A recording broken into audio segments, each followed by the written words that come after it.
여러분 반갑습니다. 반도체 오빠 천 회장입니다. 저녁 맛있게 드셨나요? 저녁 한 그릇 하시고 편안하게 천 회장과 함께 노는 시간, 천 회장의 이야기를 귀담아 들어주셨으면 감사하겠습니다. 비록 뭐 꿀보이스는 아닌데 듣다 보면은 그냥 옆집 동생, 뭐 오빠, 친구까지 모르겠다. 동생 오빠로서 뭐 그런 느낌이 오지 않겠나 하는 생각이 들어요. 그렇지 않나요?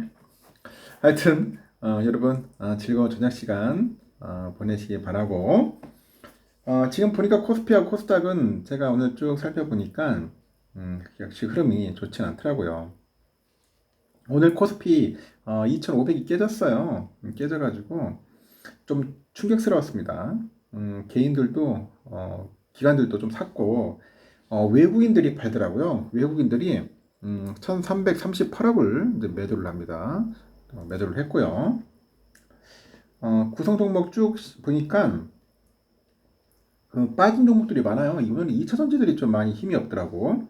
LG 엔솔이 3% 빠졌고요. 하이닉스가 0.2%, 삼바가 1.2%, 포스코홀딩스 5.2% 빠졌고요. 그리고 LG화학이 1.5%, SDI 2.2%, 네이버가 0.7% 빠졌네요. 포스코 퓨처엠이 6.8% 빠지고, KB금융 0.1%, 카카오 0.5%, 신한지주 0.9% 빠졌습니다. 이 와중에 오른 종목도 있어요. 우리 삼성전자 그래도 600원이나 올랐습니다. 그리고 현대차가 한 0.7% 정도 올랐고요. 기아가 한 2.3% 정도 올랐습니다. 현대모비스 2.9% 정도 올랐고, 그러니까 자동차 섹터는 그나마 좀 선방을 했어요. 근데 2차 전지 섹터가 상당히 힘이 안 들었다. 비실비실 됩니다. 비실비실. 아주 좋지 않은 그런 모습을 보였고요. 코스닥은 839.17인데 개인들이 1117억 정도 매수했고, 기관애들이 150억 매수했네요. 외인들이 1163억을 매도를 했습니다. 에코프로비엠이 많이 빠졌어요. 8.8%, 에코프로 8%, 셀트리온 헬스케어 0.6%, 포스코 DX 3.2%, LNF 2.8% 빠졌네요. HLB 2.49%, 레인보우 롭티스 1% 정도 빠졌습니다. 오늘 같은 날에 또 오른 종목이 있어. 알테오젠이 15% 급등을 했네요. 보니까 알테오젠이 상당히 좋다. 요즘 보니까 뭐 쭉쭉쭉 올라가네 그냥. 알테오젠 아주 좋은 모습을 보여주고 있습니다. JYP가 7.3%, SM이 1.3% 정도 올랐습니다. 그리고 HPSB가 3.2%, 클래시스 0.8%, 그리고 리노공업 0.6%였는데, 그 밑에 보니까 루닛이 있네. 루닛. 루닛이 많이 빠졌네요. 보니까 8.7% 빠졌습니다. 그동안 좀 많이 올랐던 기업들, 좀 약간 폭등한 기업들은 요즘 제대로 한번 조정을 받는 그런 퍼포먼스를 보여주고 있습니다. 그 해외는 어떠냐? 중국 봐. 중국 상해 지수도 0.5%나 빠졌어요. 중국이 빠지네. 그리고 홍콩 항생도 1.8% 많이 빠졌어요. 홍콩 항생. 그리고 홍콩 H 2.1%. 야, 완전 날아가는 것 같아. 중국이 저러니 뭐 어쩔 수 없어요. 중국도 뭐 빌빌거리고 있고. 일본. 야, 오늘 같은 일본은 또 올랐습니다. 0.85%나 올랐다. 일본 대단하죠. 일본이 올랐습니다. 올랐고, 베트남은 어떠냐? 베트남도 한 3.3% 시원하게 폭락을 했죠. 아주 시원하게. 어, 홍콩이라니 참, 베트남 하노이도 4.79% 그냥 대폭락 해버렸습니다. 그럼 대만은 올랐어요. 0.6%. 대만하고 일본은 좋았어요. 근데 다른 아시아권은 그냥 아작나네, 아작나. 그냥, 안 좋아. 상당히 안 좋다. 그렇게 보시면 될 것 같습니다.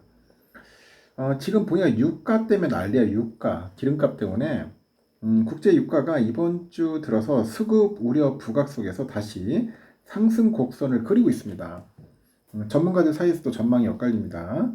미국과 중국의 경제 지표 호조에 힘입어서 수요가 증가할 수 있다는 분석에 배럴당 100달러를 넘는 순간 최대 수입국인 중국의 수요가 이제 급감할 수 있다, 그런 관측도 있습니다. 블룸버그나 그 로이터 통신에 보니까 오늘 오후에 그 인도분이죠. 11월 인도분 그 서부 텍사스산 원유 선물 가격을 보니까 전장 대비 0.5달러 올라서 90.53달러네요. 5달러를 기록 중이다. 11월 인도분 브렌트유도 마찬가지예요. 보니까 선물 가격 역시 전장보다 0.6달러 올라서 배럴당 93.87달러 거래됐습니다. 일각에서는 배럴당 100달러를 돌파할 수 있다는 전망도 제기되는데 수요 측면에서 보니까 세계 최대 원유 수입국인 중국의 경제지표 회복이 가격 상승 압력 요인으로 작용할 수 있다는 관측인데 투자은행의 그 골드만삭스에 따르니까 중국의 9월 제조업 구매 관리자 지수가 PMI가 3월 이후로 처음으로 50을 넘겼어. 50을 넘겨서 확장 국면에 진입할 가능성도 있다 하죠. 하지만 그 100달러를 넘는 순간 중국 수요가 급감할 수 있다는 반론도 있고 최근의 유가 상승은 중국의 원유 수요 회복도 영향을 미쳤는데 유가가 추가로 오르면은 중국의 그 그 수요가 약세로 전환될 수 있다고 하죠. 과거 추이를 살펴보니까 100달러 이상에서 휘발유 수요가 급격하게 위축됐다고 합니다. 2008년, 22년 유가는 그 100달러 이상 구간에서도 휘발유 수요가 줄어든 바가 있어요. 그러면서 원유 100달러 가능성은 제한적인데 석유 제품 시장 수급의 경우 연말까지 타이트한 흐름이 이어질 거라고 합니다. 하여튼 기름값 때문에 난리고요. 우리 삼성전자는 69,400원으로 마무리됐습니다. 남대로 뭐 잘 선방했어요. 이 정도면은 69,700원까지 찍긴 찍었는데 고점을 아쉽지만은 그래도 69,400원에 마무리됐고요.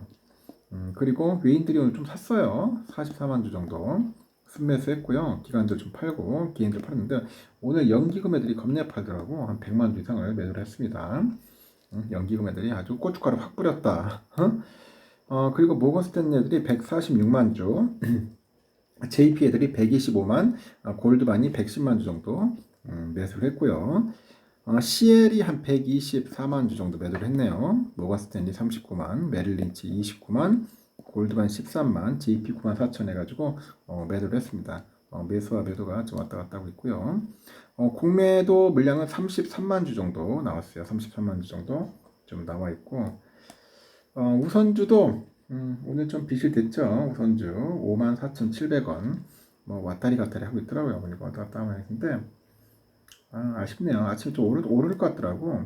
55,300까지 갔는데 그냥 매갈이 없이 그냥 무너지더라고요. 알고 봤더니 외인들이 좀 많이 팔았습니다. 40만 주 정도. 기관 애들하고 개인들이 좀 사고요. 외인들이 좀 많이 팔다 보니까 우선주가 빠졌고 JP가 96,000, 모건스탠리 95,000 정도 매수했고요. 뭐 CL 35만, 모건스탠리 23만, JP 75,000, 골드만 11,000 이렇게 해서 매도를 했습니다. 아주 좋아요. 우선주 뭐 배당 좀 받으라고 이렇게 싸게 내놓는 것 같습니다. 열심히 또 매수하겠죠. 네. 우선주라 많이 모아가지고 배당이나 실컷 받읍시다. 일단 여기까지 하겠습니다. 여러분 수고하셨습니다.